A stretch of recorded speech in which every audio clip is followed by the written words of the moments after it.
जय हिंद साथियों। दोस्तों, UP triple S C PET exam 2022 वो एग्ज़ाम जिसमें बच्चों के पसीने छूट गए।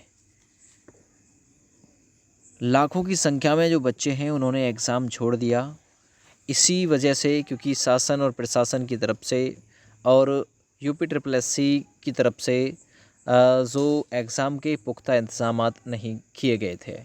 ऐसा नहीं कि भाई इसमें एक बड़े लेवल पर नकल हो गई हो। देखिए, अभी कोई इतना ज़्यादा ख़ास मामला जो है वो निकल के सामने आया नहीं है।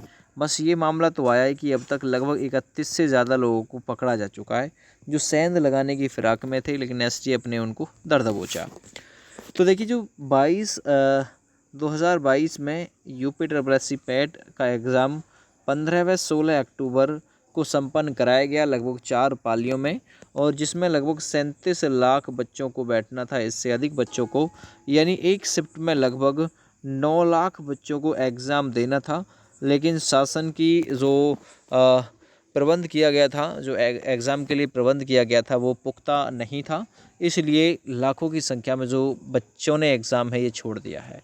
तो लगभग मैं एक अंदाजे से कह सकता हूँ कि 6 लाख बच्चों ने पहले दिन जो है वो एग्ज़ाम छोड़ा था। लगभग 6 लाख से अधिक बच्चों ने पहले दिन 15 तारीख को छोड़ा, तो दूसरे दिन भी लगभग इतने ही बच्चों ने छोड़ा होगा।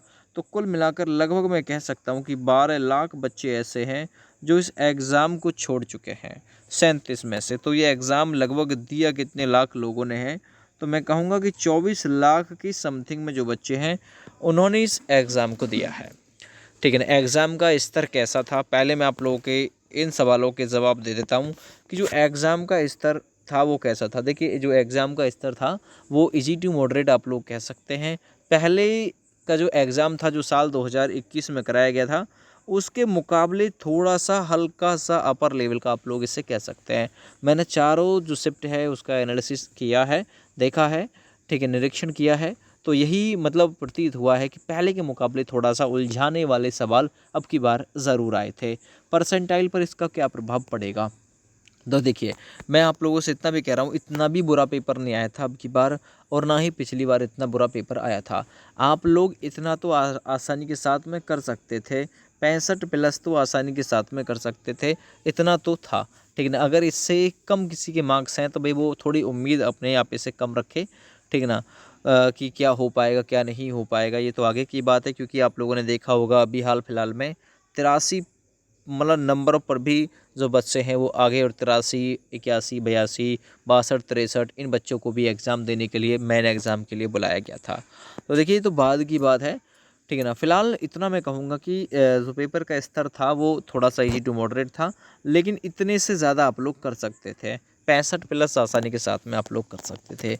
जीके का जो लेवल था वो इजी टू मॉडरेट लेवल था, आसानी के साथ में थोड़ा सा आप लोग हल कर सकते थे। जो ग्राफ वगैरह के क्वेश्चन थे, जो हिंदी के ग्राफ्स थे, वो थोड़े से टफ थे, इतना मैं आप लोगों का बिल्कुल मान सकता हूँ। तो परसेंटाइल पर क्या प्रभाव पड़ेगा? देखिए, परसेंटाइल पर इस बात चीज़ का जो प्रभाव है वो तो बिल्कुल पड़ेगा। यदि आप लोगों का स्कोर कम है तो परसेंटाइल कम बैठेगा, और ज़्यादा है तो आपका परसेंटाइल भी ऊपर बैठेगा। पेपर लीक हुआ कि नहीं? देखिए, पेपर लीक की जो अभी तक जो पुख्ता खबरें हैं वो प्राप्त नहीं हो पाई है कि वह पेपर लीक हुआ कि नहीं हुआ। जिन लोगों ने पेपर लीक करने की कोशिश की उनको एसटीएफ ने धर दबोचा। अभी जो पूरी तरीके से जो डिटेल है वो नहीं आई है, और पेपर लीक की जो खबरें हैं आपको भी पता है वो बाद में उजागर होती हैं जब आंसर कीज वगैरह आती हैं, जब स्कोर वगैरह जारी किया जाता है, जब ज़्यादा उनके जो मामले हैं वो हाईलाइट होते हैं, क्योंकि जिसका ज़्यादा स्कोर आता है वही संभावना रहती है कि इसने नकल जो है वो की होगी। पैट 2021 में भी ये माना गया था कि नकल हुई थी, और लेखपाल का एग्ज़ाम 8085 पोस्ट वो तो आपकी नज़रों में ही है, उसकी बारे में तो मैं क्या कहूँ, वो तो नकल से घिरा हुआ एग्ज़ाम है पूरी तरीके से। ठीक है भैया, वो उसमें नकल जो है वो पूरी तरीके से इन्वॉल्व है। अगला क्वेश्चन मैं आप लोगों का लेता हूँ, पेपर लीक मामले में कितने बच्चे पकड़े गए? जहाँ तक मुझे नॉलेज है लगभग 31 से ज़्यादा जो बच्चे हैं वो पकड़े गए, और हो सकता है और भी इससे ज़्यादा जो बच्चे हैं वो पकड़े गए हों। पेपर में कितने बच्चे अनुपस्थित रहे? तो लगभग एक अंदाजे से हम कह सकते हैं कि लगभग 12 लाख जो बच्चे हैं वो अनुपस्थित होने का पूरा पूरा अनुमान है, और जब सटीक डाटा आ जाएगा तो पूरा एनालिसिस आप लोगों के सामने पहुंचा दिया जाएगा। एक अंदाजे के साथ हम ये बात कह सकते हैं। पेपर देने में आपको कितनी कठिनाई का सामना करना पड़ा, ये तो आप लोग मुझे कमेंट करके बताएंगे। वैसे मैंने जो देखा है, आप लोगों को कुछ मैं फ़ोटोज़ भी दिखाऊंगा। पेपर देने में काफ़ी ज़्यादा जो परेशानी है वो बच्चों को सामना जो है वो करना पड़ा है। और इसका स्पष्ट एक हम ये बात कह सकते हैं कि सरकार ने इतने ज़्यादा मतलब जो इंतज़ाम थे वो नहीं किए, ना ही रेल और ना ही बस बोल दिया, लेकिन किया गया कुछ नहीं था। और इसी की वजह थी कि लगभग जो 12 लाख बच्चे हैं ना, उन्होंने एग्ज़ाम छोड़ दिया। यहाँ तक कि उन बच्चों में मैं भी मतलब शामिल हूँ। UPSSC पैट का मेरा भी 15 तारीख की 2 शिफ्ट में एग्ज़ाम था, बिजनौर सेंटर गया था, लेकिन मैं उस एग्ज़ाम को देने के लिए नहीं गया। क्यों? क्योंकि बिजनौर की जो दूरी है वो हमारे यहाँ से मतलब थोड़ा सा मतलब जो है वो काफ़ी है, तो इसलिए ज़्यादा दूर की वजह से मैं खुद उस एग्ज़ाम को देने के लिए नहीं गया। और जब मैं नहीं गया तो मुझे लगता है कि भाई, और मेरे घर में से और भी 4-6 लोगों के थे, तो वो भी अपना एग्ज़ाम देने के लिए नहीं गए। तो उसी को हिसाब को लगाते हुए मैं एक अंदाजे से कह सकता हूँ कि भाई 6 लाख की खबर तो अखबार में आएगी है।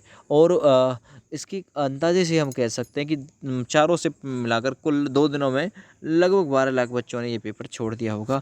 और परेशानी की तो क्या बात कहें।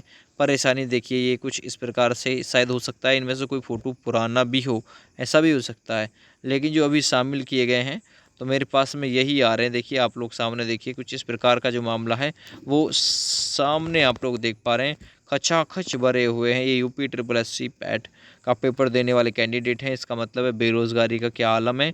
बेरोज़गारी अपने चरम पर है, ठीक है ना। और जो बच्चा है और जो बच्चियां हैं, उनको काफ़ी ज़्यादा जो परेशान है वो सरकार की तरफ से किया गया, क्योंकि उनके दूर दराज सेंटर जो है वो लगा दिए गए हैं। अपने डिस्ट्रिक्ट में ही अगर सेंटर होता तो कोई इतनी ज़्यादा समस्या का सामना नहीं करना पड़ता।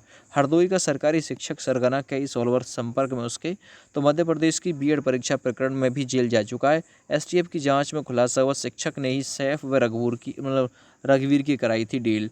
तो STF ने कानपुर से सॉल्वर सैफ और अभ्यर्थी रघुवीर को गिरफ्तार कर लिया है। तो बलाऊ में एक सरकारी स्कूल में है शिक्षक। STF अब करेगी मतलब जो जांच करेगी और शिकंजा इस चीज़ पर कसेगी। तो सॉल्वर STF की शुरुआती जांच में आशंका है कि महेंद्र ने परीक्षा में बड़े पैमाने पर सॉल्वर बैठाए हैं।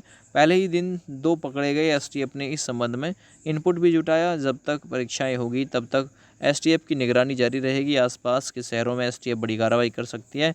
और फ्लाइट से दिल्ली पहुंचा, फिर आया पेपर देने के लिए। तो कुल मिलाकर बात यह है कि कोचिंग सेंटर के छात्र छात्राओं को जाल में फंसाता था और उन्हें पैसे के लिए फ़ोर्स करता था। और उनके लिए बोलता था भाई कि जो नंबर आप लोगों को अच्छे चाहिए तो आप लोग कर सकते हैं।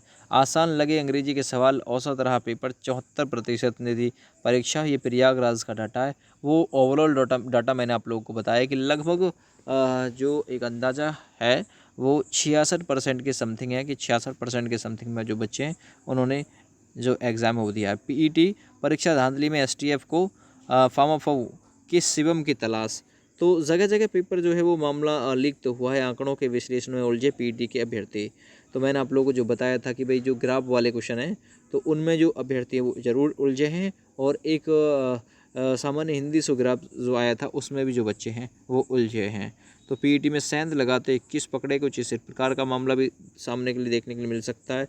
करीब 67% अभ्यर्थियों ने दी परीक्षा। STF और पुलिस ने प्रदेश भर में कार्रवाई की और सबसे ज़्यादा 5 आरोपी शामली में गिरफ्तार किए गए। भाई इतने ज़्यादा गिरफ्तार होने के बाद में भी जो बच्चे हैं वो पता नहीं क्यों नकल की तरफ अग्रसर होते हैं। परीक्षा केंद्र पर पहुंचने में छूटा पसीना, आप लोग देख लीजिए पसीना, और कैसे बस में चढ़ रहे हैं कैंडिडेट। ये कैसर बाग बस अड्डे पर परीक्षार्थियों ने खिड़की से बस में घुसने का जो प्रयास है वो किया है कि किसी भी तरीके से बस पेपर हो जाए। दोनों पालियों में नहीं पहुंचे 34,000 अभ्यर्थी। ये लखनऊ से अपडेट है। लखनऊ में जो एग्ज़ाम था वहाँ पर 34,000 कैंडिडेट जो है वो नहीं पहुँचे गए। PET के हज़ारों परीक्षार्थियों की भीड़ में बीच में पिसे बस रेल यात्री।